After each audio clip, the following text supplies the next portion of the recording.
Hey everybody, welcome back to my channel. My name is Zara and today I'm going to be doing a video about books that depict violence without exploiting it. I had a subscriber ask if I have done a list of books that have violence in them but approach the violence without gratuity. And I thought that was a really cool idea because I do generally read books that do have lots of violence in them, whether that's physical, emotional, spiritual, whatever it may be. But I've never actually sat down to do a video dedicated to books that talk about violence in a way that isn't voyeuristic.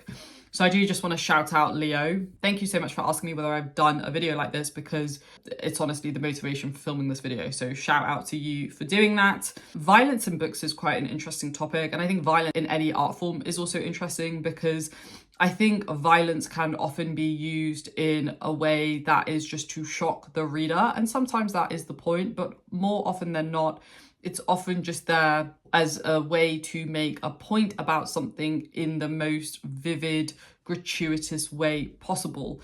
And often that is so that it can sell something. I think a lot of the violence that I read in my books means something rather than it's actually just being used to sell something. And all of the books that I've picked out on this list really explore violence in a way that is very nuanced and isn't there just for voyeurism. All of the books on this list engage with violence in a serious way, ethically, emotionally, and also narratively. So let's jump on to the books that I have in this list. I will do very brief plot summaries and then I'll talk about how the book explores violence and why it's not gratuitous. I have 6 across genres. Let's jump in. So the first one that I have is a book that I actually read very recently and I will be doing a dedicated review on it if it's not already out by now. And that is The Temple of the Golden Pavilion by Yukio Mishima. And this is a book that is based on an actual arson that happened in 1950.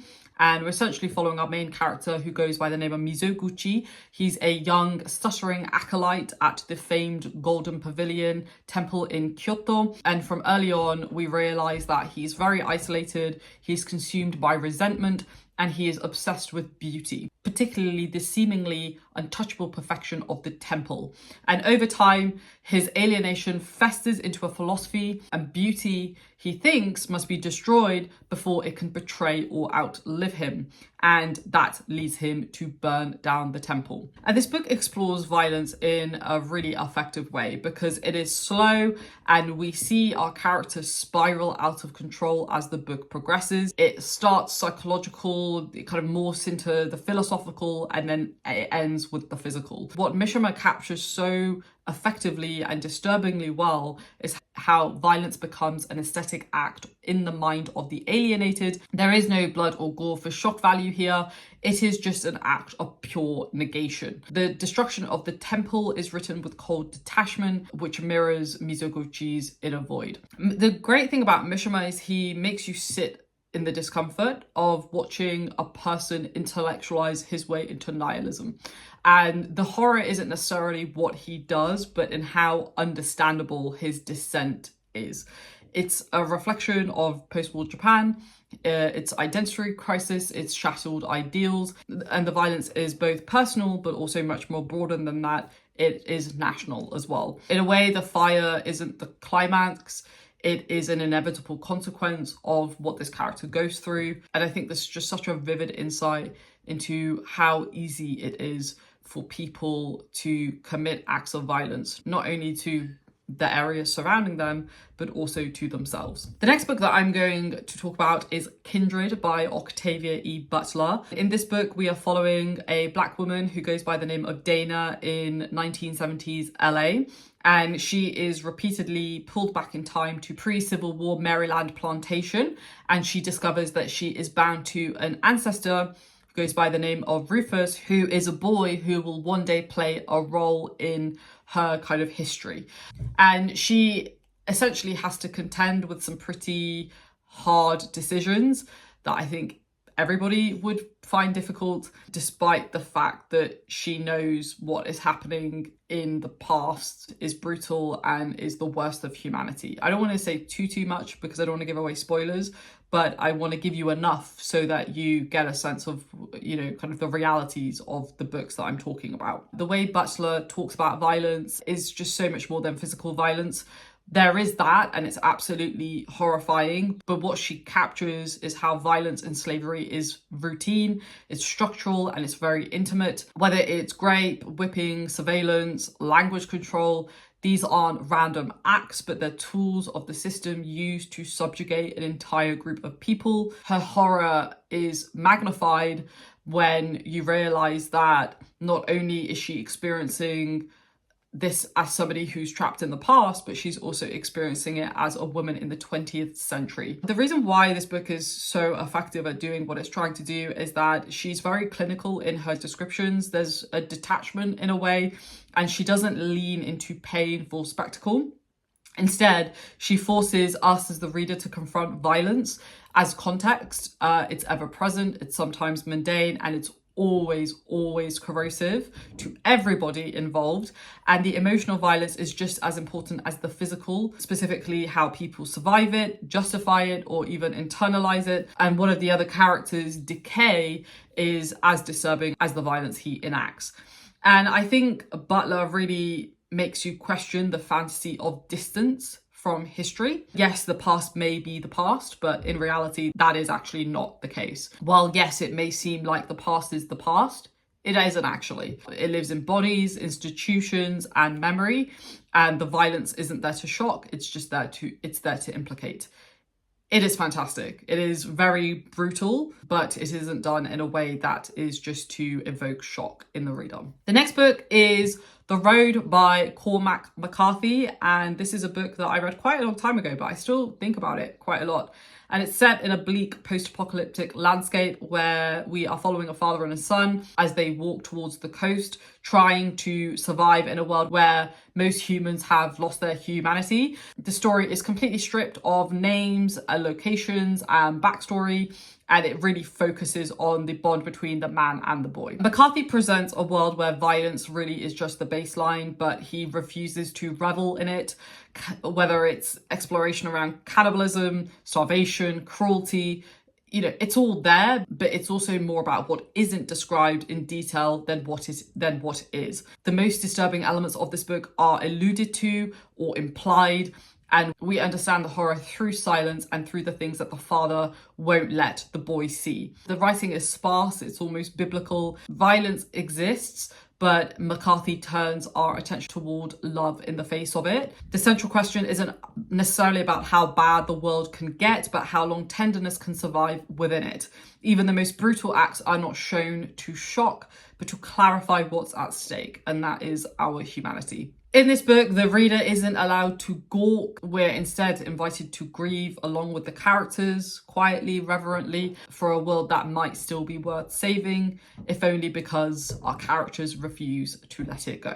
Next on my list is The Forever War by Joe Haldeman, and this is a really great sci-fi book where we follow our main character who goes by the name of Mandela, and he is a physicist conscripted into an interstellar war against an alien species who go by the name of the Taurans.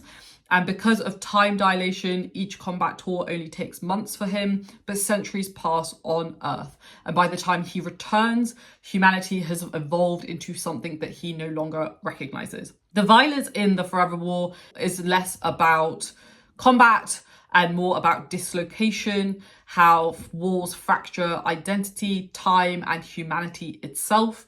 Haldeman, who is a Vietnam veteran, pulls from real trauma.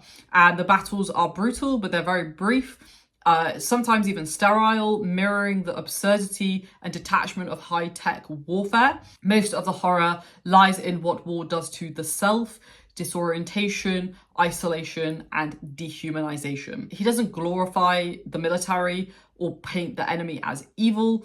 The Taurans are unknowable. The war is endless, bureaucratic, and senseless. And instead of dramatic death scenes, we get reports, statistics, and the cold language of military efficiency. Violence is presented as impersonal and pointless, a contrast to so much glorified sci-fi, and also not just specific to sci-fi, but I think if you look at a lot of Hollywood war films, a lot of them kind of show war in a way that is very detached from reality. This book critiques very much the logic of war, why it starts, who profits and who returns. It's not about killing aliens or other beings. It's about how systems normalize perpetual violence and leave soldiers stranded in time, unable to come home in any meaningful way, even if they do physically. It is very unapologetic about what it is trying to do, and it does it very, very effectively. The next book that I have on my list is by one of my favorite authors, and that is The Company by KJ Parker. And this book follows a group of elite soldiers who reunite years after the war to fulfill a dream. They want to colonize a remote island and live in peace. But once they are there, old rivalries, secrets, and buried violence resurface, threatening everything they've built. Parker is just a master at many things, but in this book, he's particularly brilliant at showing how violence never stays in the past. Soldiers aren't monsters, but they carry war inside them. The story slowly unpacks how peace isn't just about the absence of fighting, it's the presence of unresolved guilt, unchecked power, and the failure to become someone new. He rarely describes violence in detail, if at all, if I remember correctly. He focuses instead on intent and impact. Much of the book's brutality is psychological in nature. We have paranoia, betrayal, the fear that your comrades haven't changed. When blood is shed, it is quietly done, it's shocking, and it's final. It forces us to ask the question of whether can people who are trained to kill ever build something? Can peace grow from foundations of blood? And when violence is part of your identity, what's left when the war ends? Fantastic stuff. Good contrasting point to the Forever War as well. Okay, we have two more left. The next one we have is Silence by Shusaku Endo.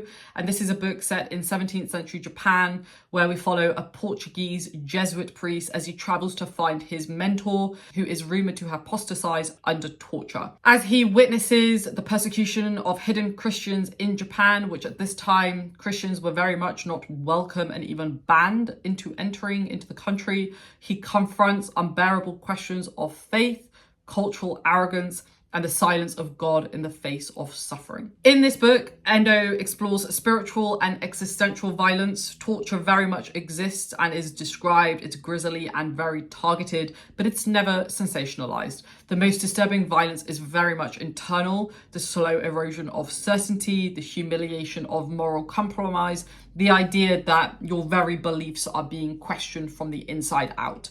Apostasy, betrayal, and silence in many ways are more painful than blood. There is a lot of restraint in this book. There's restraint in every single sentence. When physical pain does occur, it's positioned through the character's moral and religious anguish.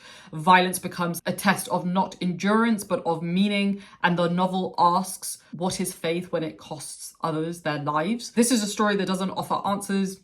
It demands humility from us and from the characters and from the very notion of religious authority. It's not about the spectacle of martyrdom. It's about the ethics of witnessing.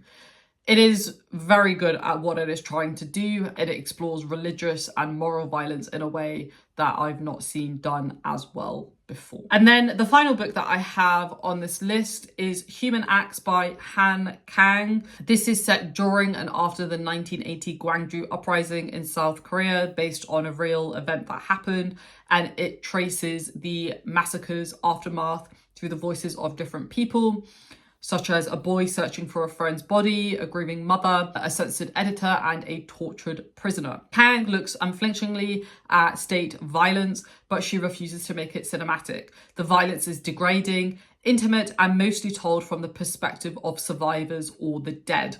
The novel is structured almost like ripples. Each chapter builds on the emotional trauma of the last. And the prose is spare, it's elegant, it's restrained, it's almost quite clinical, very similarly to Kindred. Corpses are handled gently, handled with respect, even reverently, and memory becomes the battlefield. How do you live with what you saw? How do you speak it without being broken? Even the most graphic scenes are written with mourning, not spectacle. Human Acts shows that violence doesn't end when the guns stop. It continues in erasure, in trauma, in silence, and it calls on the reader to mourn and remember, not just to observe and stand by. Very, very beautifully written book as well. The prose is just, it's almost like a song. It's very, very heart-wrenching, just like all of the other books on this list. So there we have it. Those are a couple of books that I would recommend if you are keen to explore violence, but in a more nuanced and delicate way. Every single one of these books will give you a different perspective, and every single one of these books handles violence in a way that feels very honest, raw, and unapologetic.